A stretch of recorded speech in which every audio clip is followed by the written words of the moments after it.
kahawa. Same day. I think hadi 10 minutes hazikuisha. Hiyo vita pili katokea. So mnachanganishwa tena. Mpishi ndo anakuja kuwatoanisha. Ilikuwa alafu kulikuwa na walimu tulikuwa nao na tukatoa nao vitu. Yeah. So hapo ndo tuliambiwa. Kado yako imechomeka. Yeah. Tuingie kwa room fulani hapo hivyo. Nayo room ilikuwa class. Sisi tukaenda. Yeah. Tumemade hivi. Mwalimu anakuja na list.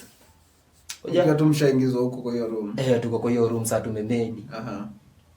Plus na wale watu wenye rooms hizo dorms zilichomeka. Yeah. Tuko na watu wenye dorms zetu zimechomeka. Zilikuwa dorm 2. Tumekaa hapo.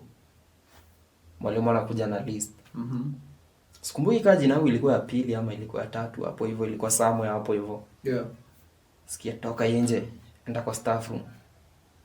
Si tukaingia staff room.